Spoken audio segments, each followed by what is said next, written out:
Hey, it's December 30th in Detroit, Michigan. It's about 6 p.m. It's cold, dark, and rainy. That's why I'm wearing my hat today. I thought I would give you a little look into what's popping in my studio. This is Super Anti-Zero 12. The material is a piece of 25-pound high-density urethane foam. The material is an extremely dense and dimensionally stable foam used for architectural purposes and for model prototyping. The piece is 18 by 24 by 2 and has been sprayed with a high-tech automotive chroming agent. This thing's a wall piece and has an integrated hanging bracket machined into the rear. I completed this piece in 2012 for an exhibition at Wasserman Projects. The piece was then shown at the Downtown Art Fair in Manhattan. You can see that this is an extremely detailed piece. It was machined with an 1/8-inch tapered ball end mill. Machining times on a piece of this size are somewhere in the order of 24 to 36 hours. As a machinist, there's a trade-off, obviously, between time and quality. The quicker the machining time, oftentimes the less detail you get. I have a mid-sized CNC machine directly adjacent to my studio. I'm currently machining a piece of hard rock maple. This cartouche is part of the identity system, or the signage system, for my summer studio, Shadowbrook. The most architecturally significant feature of my machine room is the toilet. Look, it's pretty clear that toilet could be a lot cleaner, but I have better things to do. I use these two drop cams to keep an eye on the progress of the project so that I can stay away from the health hazards of this dust.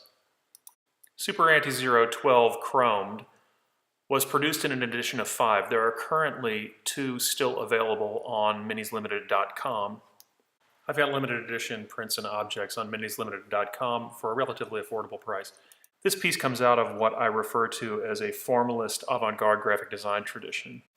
The object was directly inspired by this piece. What we're looking at is a 4-foot by 4-foot 2-color screen print on plywood. This piece is actually the lid, the inside lid, to one of my shipping containers. In the late 1990s, I was doing a lot of performance work across America and Europe. I screen printed on the inside lids of the shipping containers and then used them on stage.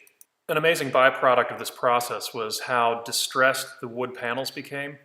All of my prints from this era are really distressed in a great way. So the three-dimensional object from 2012 is a reinterpretation of this piece. They both use the same typeface and have a central image of the Cyclops.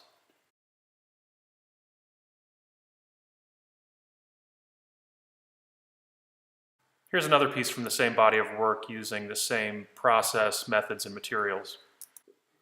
The piece is a bit smaller, as you see it here. It deals with many of the same conceptual issues. Stop for! It's still going. Okay, well, if you like what you saw, make sure you subscribe. God, I laugh and you cut it off? Okay, well, if you your fingers in. Okay, well, if you like what you saw, you can all. Okay, well, Okay, well, if you like what you saw, you can subscribe below, or you can follow me on Instagram.